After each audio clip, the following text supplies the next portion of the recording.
Have you ever wondered what it's like to live in a place where nature isn't just something you visit, but a part of your daily life? Where ancient forests, sprawling national parks, and even your own city streets feel like they belong to everyone. Well, that's the reality in many parts of Europe, and it's a mindset that has shaped the continent for centuries. It's a philosophy of living with nature, not against it. Let us start with a concept that might sound a bit radical to some: the right to roam. Imagine being able to walk, hike, camp, and forage almost anywhere you want, as long as you're respectful. In countries like Sweden, Norway, Finland, and Scotland, this isn't a dream, it's the law. It's called the Levensretten in Swedish, which translates to every man's right. This isn't just about accessing land. It's a deep cultural belief that nature is a shared resource, a common good. It fosters a sense of collective ownership and, with it, a shared responsibility. When you feel like the forest is partly yours, you're much more likely to take care of it. This principle encourages people to get outdoors, connect with the environment, and understand its value from a young age. It's not about trespassing. It's about a social contract built on trust and respect for both the land and the landowner. This idea of shared responsibility extends far beyond just hiking trails. It's woven into the very fabric of European conservation efforts. Take a look at the Natura 2000 network. It's the largest coordinated network of protected areas in the world, covering a staggering 18% of the EU's land area and a significant portion of its marine territory.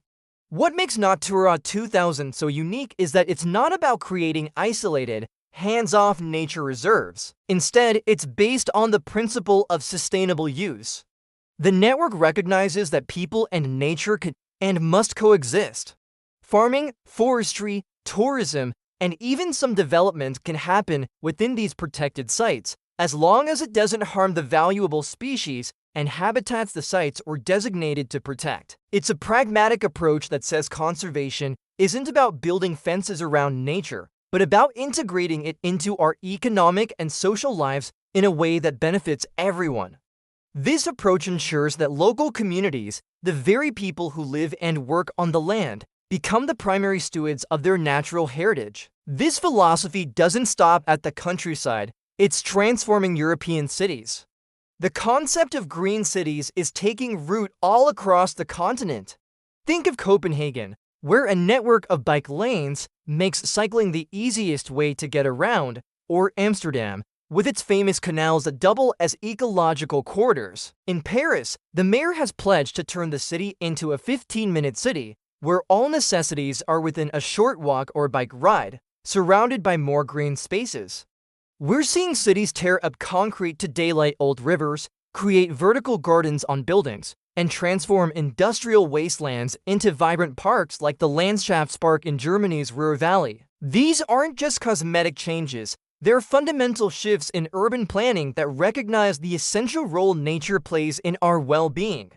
More green space means cleaner air, lower temperatures during heat waves, better mental health for residents, and richer biodiversity right in the heart of our urban centers. It's about designing cities for people and nature, not just for cars. But how did this all come about? It's a story rooted in history. For centuries, European societies were agrarian.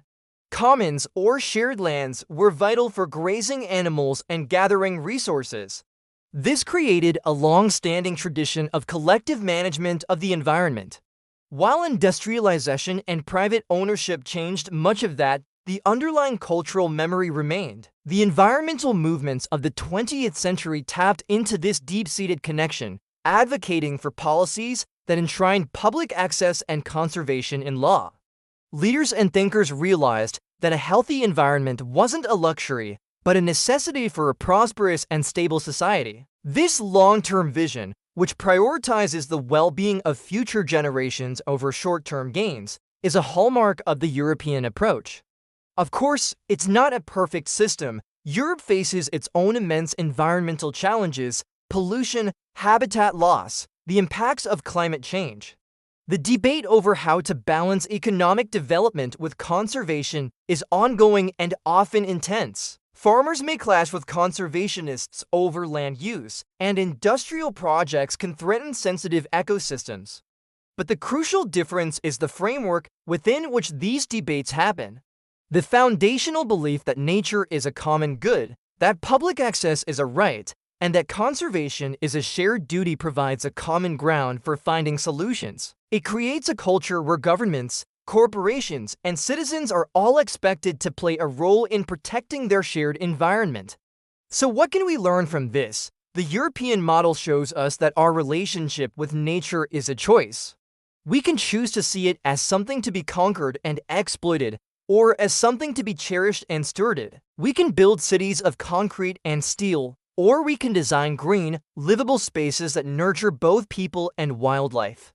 It reminds us that policies like the right to roam and large-scale conservation networks aren't just about protecting plants and animals. They're about fostering a healthier, more connected, and more resilient human society. It's a powerful vision of a future where humanity and nature don't just coexist, but truly thrive together. What do you think? Could a right to roam work where you live? Let me know in the comments below. Thanks for watching, and if you enjoyed this journey into Europe's green heart, don't forget to like and subscribe for more. See you next time.